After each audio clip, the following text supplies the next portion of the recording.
You're listening to the Support Ed Learning Podcast, where we challenge the status quo of education and reimagine what learning should be. I'm Dr. Joe Sebestyen, and in every episode we dive into critical thinking, Bloom's taxonomy, educational innovation, and how AI is shaping the future of learning. Whether you're a teacher, parent, policymaker, or lifelong learner, you're in the right place to rethink, reshape, and revive education. All right, welcome back to the Supported Learning Podcast. I'm your host, Dr. Joe Sebestyen. I am joined today by Mr. Evan Roberts. Evan, welcome to the podcast. How are you? Doing well. No school today. Can't beat it. It's nice. Happy President's Day. That's right.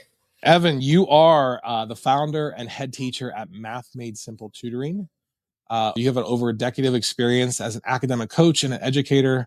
You specialize in AP Calculus, AP Statistics, and SAT and ACT math prep. And you've led a team of certified teachers providing structured live online lessons. Your expertise, I love this, in reducing math anxiety and making complex concepts accessible using inquiry-based learning and small group instruction for genuine mastery. You're also known as the friendly neighborhood Spider-Man approach to tutoring. And you focus on, which I think really rings true to what we do as well, is moving students beyond rote memorization to true understanding, and pioneer in using digital communities like Discord for student engagement. So again, welcome to the podcast. What's up with the, you call yourself the friendly neighborhood Spider-Man? Where does that come from? What does that actually mean in practice? When people want a math tutor, they really want someone like in the neighborhood is what I think of. Ideally, it's a friend of a friend or just someone that you feel comfortable with, and that like friendly neighborhood math teacher is kind of what I go for. I live about a mile from the high school I taught at. And are you still an active teacher, or did you go full into the tutoring business now? Yes and no. I had my fourth child this summer. So congratulations. This is my first school year not in the classroom. Oh, okay. And so, yeah, my wife and I both decided to work part-time this school year to try to navigate 4 kids, and okay, I'm hopeful that I'll go back. If not this next school year, the year after that, just because, like I said, I live about a mile from the school. I went there myself. Just very passionate about that building and those kids. So hope to get back there soon. Love it. Yeah, it's nice being that local and being that connected to the school is very, very important. So I guess, what was the moment you realized most students were struggling with math itself, but actually with the anxiety over how math was being taught? A lot of things come to mind. I'm pretty invested in building thinking classrooms, which is a big math movement in terms of in-person instruction. And it really, that strategy and concept just makes math way more inclusive for kids and really just increases student engagement crazy in person. And so I think implementing those strategies and then just seeing like how many of my own AP Calculus students were not AP Calculus ready for the course, right, really just highlighted a need for, this is a problem in Little Fort Wayne, Indiana, and it's a problem all over the country that kids just aren't really ready for AP Calculus, unfortunately. Do you think that comes from like the learning progressions and how schools are vertically integrated or lack thereof, and the gaps that exist from grade to grade? Or do you think it's something deeper? There's a bunch of things we could probably talk about. I think one issue is like with the teacher shortage, so many math teachers can't even do calculus. They are literally scared and will not help kids with calculus. And so if your algebra 1 teacher and algebra 2 teacher doesn't really know like what you're going to really need to do, they might be goofing around with things that aren't even really helpful down the line. Whereas like if you just take a random skill like factoring, if you cannot factor, you will have absolutely no shot in AP Calculus. And it's just a random thing like that where that vertical alignment is just kind of missing in a lot of schools. What problem are you ultimately trying to solve that traditional math classrooms aren't addressing? Yeah, that's a good question. I guess in my program, we're really known for availability and feedback. I just got off a call with a mom today where I told her that every feature, every Zoom call, every interaction is based around how can we be as available as possible to kids and how can we give them as much feedback as possible. And so it doesn't feel like different or new. It just feels like good teaching of like my own students. It's like, okay, you're failing. Why are you not here after school during lunch? I'm here and I'm not going to kick you out of my room. So come utilize the teacher right in front of you, assuming that we had a decent relationship. I found that's like what I was teaching that too, is I usually did my best teaching in terms of where the most growth was from the one-on-one experience when they, we actually had like a blocked out school-wide study hall so kids could come and get that support. But it's almost to a point where, especially with complexity of like calculus and AP statistics, kids need that extra personalized guidance. And so there has to be opportunities for that. And is that kind of where you found, a way to really start a tutoring business out of? Yeah, honestly, I thought like if I could just do what I do during the day online for like 5 kids, this would be great. And then it turned out, okay, I guess a lot of people need availability and feedback. And so yeah, right. It just kind of took off from there. And I wish I could serve more kids, but there's only so many that we can kind of do well and maintain a high quality experience. So right. This time we're typically full, unfortunately, right when people need the most help. With the AP season. Right. For sure. Here, yeah. In the process of bringing on 2 more math people ourselves.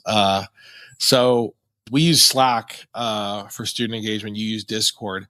How's that helped change the tutoring experience compared to traditional models? It's funny you ask that because a lot of tutors like intentionally put up barriers. Like, how is there a way to make you not be able to talk to me?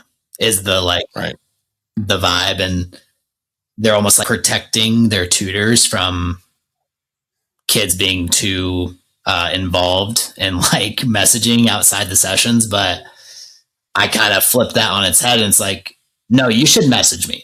Like, you should ask for help in between the sessions. That should be a part of this relationship. My personal rule of thumb as a teacher was if a kid emailed me, I should have responded to them before I see them in person again. And so I use a similar approach that if you drop me a message of, hey, can you give me some feedback on this? You should hear from me either before the end of the night or by noon the next day. As I'm looking at we have about, 200 different Slack channels, and it could be a lot, especially bringing new people on board. But I think that's usually what's missing, because like traditional tutoring, you're like, hey, see you on Tuesday, and then won't see it. You won't be able to talk to me for like the whole week and stuff, right? Things come up during that time. So with AI everywhere now, AI is solving math problems. How do you ensure students are actually learning and not just getting their answers from AI? Yeah, that's a good question. I think it comes down to the students' goals and really what they want. If they just want to get an A in the class and their homework is 40% of their grade, they're probably going to use AI to get that 100% on those homework questions. But it's really all about like how they use it. Well, right. What about the other 60% of your exams? And so I think that's where that coaching and mentorship comes into play of like, use your resources, work smarter, not harder, but also you're going to have to be able to do this on May 11th without any kind of support. So you might as well kind of put AP exam through it now. Right. You see, because obviously you interface with a lot of parents as well. What do you think the biggest misconception is about online tutoring and ed tech tools for math? Yeah, that's a good question. I think online tutoring, it can feel like my kid can't do that. And it's like, well, I'm writing on their paper that they took a picture of and sent to me. Exactly what I would do in person. And so Right. obviously there's probably poor online instruction. If they are working with someone that can use technology well, it truly is, in my opinion, a no-brainer. Like, why would you sit through traffic? You have a kid going to swimming and a kid in basketball, and then you got to take this other one, AP Calc tutoring. You're going to just save so much time and effort online. It's crazy because I still get one or two of those calls every now and then of like, well, we decided to go the in-person route. We think it's just, even though it's like, we're like AP exam prep, like this is our bread and butter of what we do, but we're just going to go to Huntington Learning Center or something, something like that, with no knock on them, but just like, yeah, but you're like talking to someone who is like expert. I don't understand how that's going to change. Like every model has its drawbacks, right? You might not be as specialized at that local place. It is interesting. It's like, well, the medium is really, and I think it goes back to just probably how poorly instruction was universally across the board in during COVID. People were just like, we still have it, but I think we're definitely moving more and more towards it being a more effective teaching model if you can be interactive. Right. So calculus is hard, I heard. The students hit a wall when they get to it. What's the big structural gap between earlier math classes and advanced coursework? Yeah, I think you hit the nail on the head earlier about AI and using it correctly. Typically an algebra issue. Like, okay, I will tell the kids, like, this step is calculus. These 12 steps now are algebra. Like, your pre-calc friends a year younger than you could do these 12 steps down here. They just don't know these first two calculus steps. And so, photo math, that came out probably 10 years ago. And that, like, the math teacher's world of, like, can take a picture and get the answer immediately. Like, and especially if you're assigning just, like, procedural questions, a kid can literally do their homework in probably 3 minutes if it's 20 questions. If you do that all of middle school, all of algebra 1, all of algebra 2, you're just like going to know those skills. You didn't have to like look at it, Whoever does the work does the learning. Yep. Okay, so because like come from the humanities background, I'm much more keen to the history curriculums, the AP. We have, there's some of what we offer because we do have math tutors and stuff like that. But I get a lot of parents coming like that are pushing STEM, which I'm sure you get as well, right? There's such high pressure stakes in calculus, a little bit less than statistics, but physics, chemistry, right? All involving some level of rigorous math. Do you think it's also potentially the parents putting so much pressure on the kids that they're just like, I'm just going to, because not that they're lazy, but it's just like, it's such high stakes. I'm just going to use my resources to figure it out so I can try to cheat my way through it? Yeah, that's a good question. There's such a multitude of factors of what causes a kid stress. And I do think parents are a part of that. But I mean, there is a reality that like might be better off taking that class at their college. Yeah. Not the 5 that's important. It's that you're not getting absolutely destroyed at Purdue when you take calculus there. Like even I was in a messenger conversation today about a mom whose kid wants to have an easier senior year, so they're taking AP Stats instead. And I'm like, you're trying to go to Purdue, a couple other engineering schools, and you're not going to take calculus in high school? That is like the craziest thing I've ever heard. You are making your life harder by doing that. And so I think parents could probably chill out with the like of the class and the actual score, GPA. It's just the exposure to the content. Same thing with chemistry, physics, all that. The fact that they're not learning it for the first time at Purdue, at North Carolina, Vanderbilt, wherever they're trying to go, that they're seeing it before then. And it's so hard to convey that, especially when you have a GPA attached to it, right? There's grades, and if they're not seniors, if they're the junior year, the all important junior year, and they're trying to get in somewhere competitively, it's like they can't. So like we're have a lower grade because it might hurt us college admissions, but at the same point, what are you actually learning? Right? You're not, the grade might be a reflection of what you don't know, but doesn't mean you can't. And so their parents do panic, right? Probably seek out our services. Is regarding the 5 on the AP calculus exam, what do you feel like is the key variables in determining success there? Yeah, that just made a post about that today. So thanks for asking. For a kid that has a shot at it, the reality is some kids, they're just going to get there. Like, I hate to say that, but like you have so many gaps that a 5 is just not in the question. I'm sorry to tell you that. For the kids that have a shot, the thing that really holds them back is they waited too long for cumulative review. So I love that.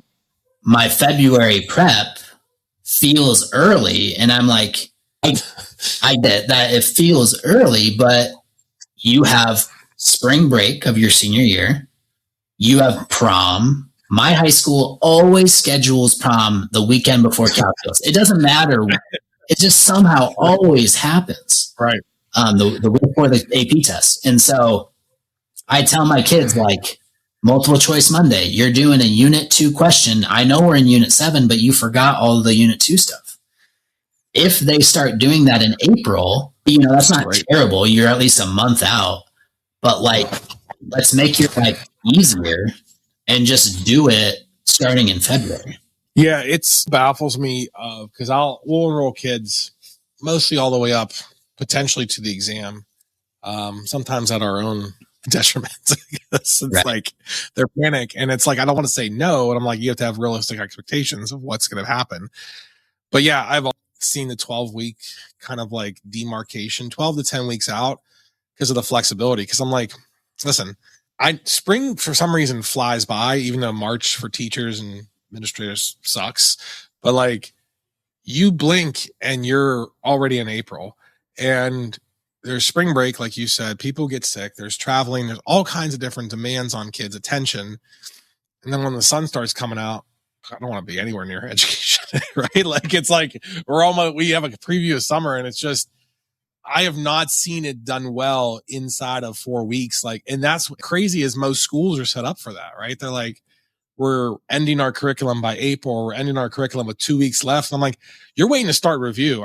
Parents, I'll back in March after the SAT. I'm like, get a plan together now. It's so much that if you're not working through that, you're really setting yourself up to just completely cram. And again, what kid doesn't come to us with gaps that they have to be fixed, and like you catch those early and can really work on those. So you hit the nail on the head there in terms of that. So your 5s are earned in February, not May. Right. Really. What might upset parents, but is still true about their child's math journey? They don't want to hear that a lot of schools, they don't care about the 5. They still want you to sit in Calc 1. And what are you going to do? You're going to tell Purdue, no, my kid's in Calc 2. Like, no, it doesn't matter how much money you make or what school you went to. They're going to make them sit in Calc 1 again. Right. And you just can't control that.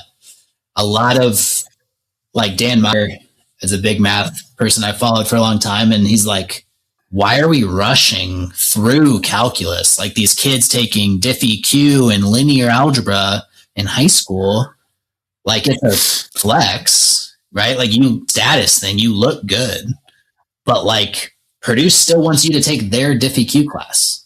I know I keep talking about Purdue, but that's just where I went. And well, you're local. It's either a Hoosier or Purdue or maybe Notre Dame. Right. In Indiana. So I got you. No worries. It's a great engineering program.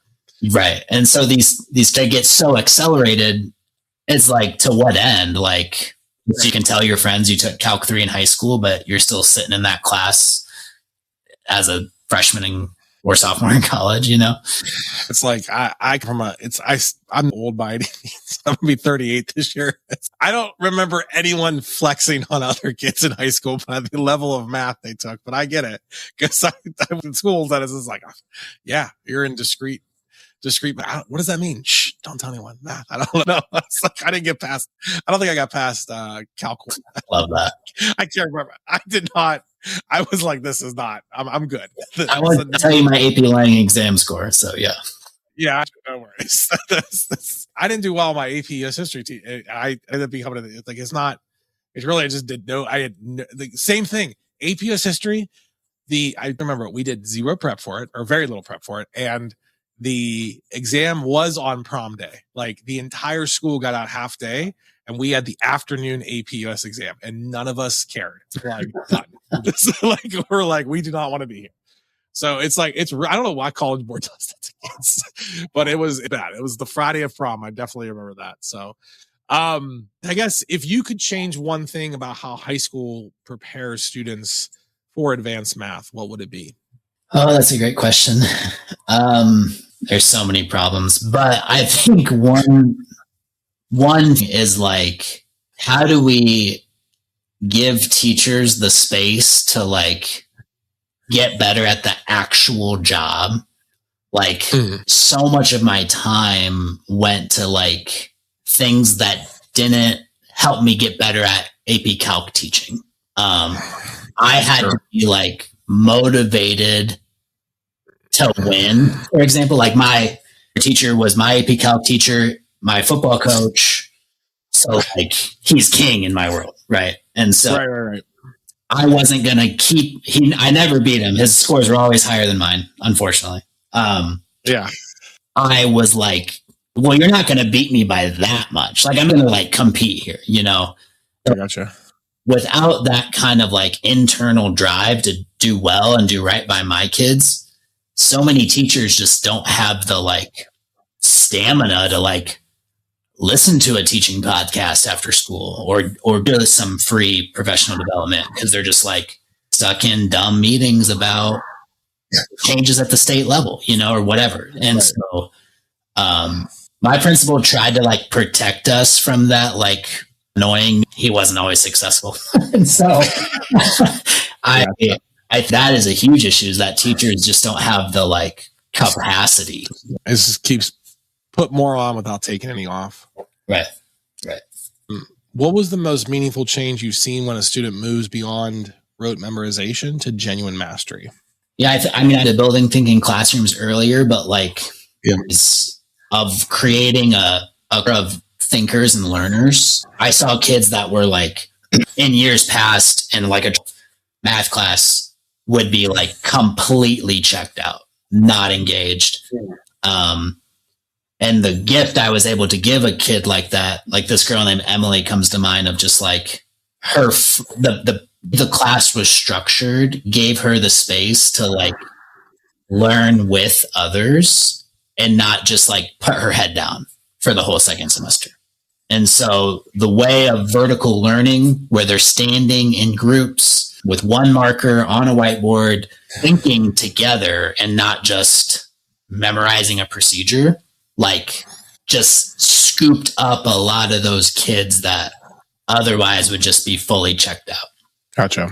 That's pretty insightful in terms of you'd have to reach kids in a different way, right? I mean, interesting, getting them to engage, actually walking the walk with them, because ultimately it is the way you deliver it in terms of like, just so anti-lecture in terms of just the only delivery method. And it's like, at the end of the day, what are they doing with what they like? How can they show you what? I think math lends itself to that, but it's sometimes taught poorly in some ways as well. So yeah, like Peter Liljedahl's work really comes hard at like, they're just mimicking you. They're not learning. They're literally just writing down what you wrote down and then swapping out the numbers based on the question. They are not thinking or learning. They are mimicking. And there's going to come a time, and a lot of kids, that's calculus, where that like mimicking culture just isn't going to work anymore. Like they literally will not be successful if you're used to just mimicking the math class. Going through the motions basically and not actually thinking through the problem. Right. Do you find that sometimes in your tutoring program too? It's like, I'll call, but I was just like, so you're telling me you want your kid to be a doctor, and I sent you very simple instructions to read and follow, and it wasn't followed. It's like, I don't know how I can, like, it literally, I record a video for you, walking you through what you need to do, but we didn't read the directions. So we're okay. I don't know how we're going to get to this advanced engineering program. There's a gap there too. I think, but I don't blame those people individually. I just blame a society where everything is so personalized and catered to your everything. Like and it's just like, it's not how life works like anymore. It's not, I mean, like, on your phone, sure, everything's catered to you, but it's just like, there's gotta be some effort before I'm stuck. Like, I don't know. Did you try anything?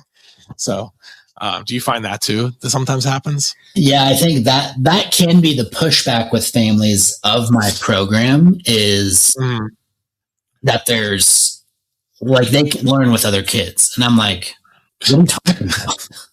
They've been with other kids for 12 years. They can't. And so I have to push back on this like one-to-one only model where, yes, one-to-one tutoring is like fine and helpful, but why would you pay $200 an hour when you could pay $200 a week and get help every day? Like, to me, it's a no-brainer. Like, okay, yeah, there's 2 other kids there, but there's so much more happening than just getting your homework question answered. It's seeing Sandvika show up every day and hustle. Like, as a learner, it's like, it's more competitive than the average person, but she's not going to outwork me, have that like competitive edge to, oh, she did all that work. Okay. Like, work hard too. And so everything doesn't have to be so incredibly individualized, kind of like what you were saying.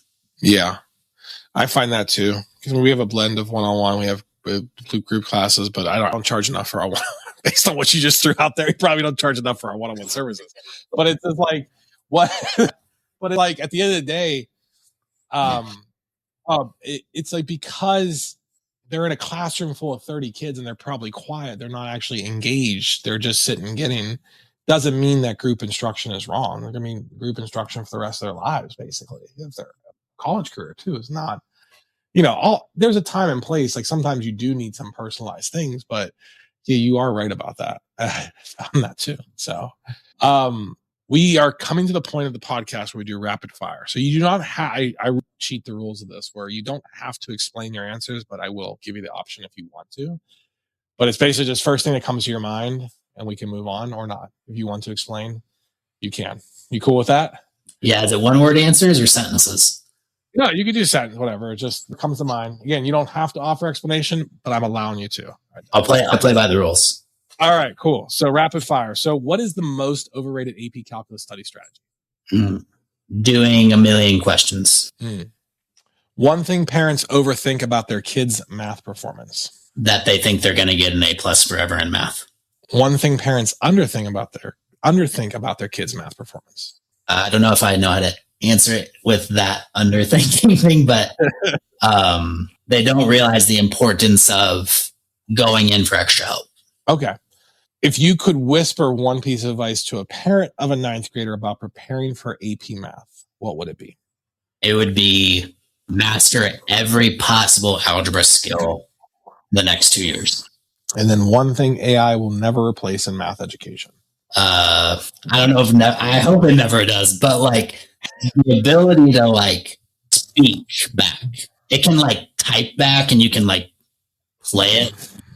But like, for me to like feel the frustration in your response and not just say like, the answer to your question, but also like be in it with you. So empathy? Sure. It tries to, though. That's an awesome question, Evan.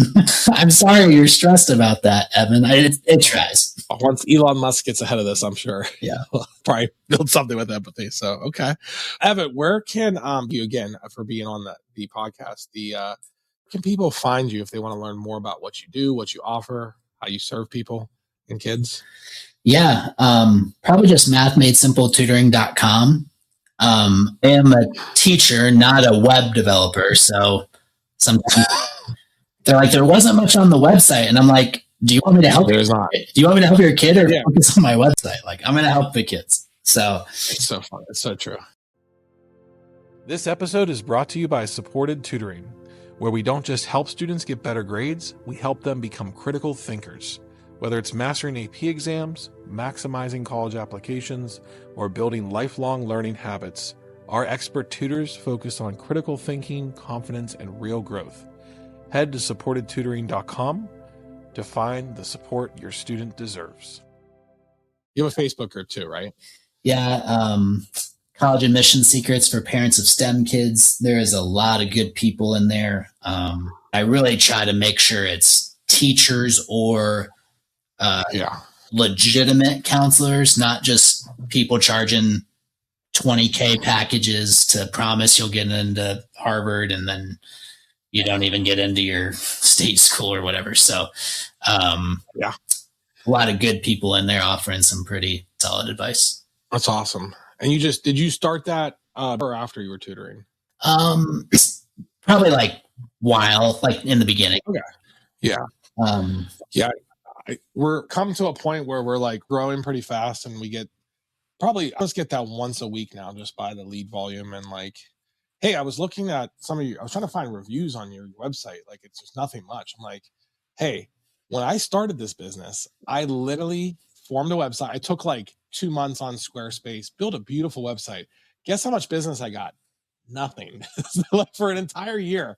And then I started a Facebook group and then I started getting it. So like, I don't know how to tell you. Like, I have we run ads. It works. Like, I can't, something that needs to be done. But yeah, I hear you on the web development side thing. So it looks pretty, but if you want students, a nice website doesn't just magically give you students. So that's what I thought business was. You just have a website and people they come and they just give you money. That's how it works. So yeah, cool. Well, on the growing family, thank you for being here. Last thoughts on AP Calc as we enter the busy season for both of us and AP exam season? Yeah, any kid, not every teacher is awesome, but most teachers are awesome and would love to help you as much as you're willing to do. So before you rush to a tutor to fix all your problems, reach out to your teacher. They probably want to help you and they probably want to see you be successful. So here we go. Cool. Evan, thank you so much. And we'll see you next time. Yeah. Thanks, Joe. Appreciate you. Thanks for joining us on the Supported Learning Podcast. If today's conversation inspired you, challenged you, or sparked a new perspective, be sure to subscribe and share with a fellow changemaker. We'll be back soon with more voices, more insight, and more ways to elevate the future of learning together. Until then, keep learning and keep pushing the conversation forward.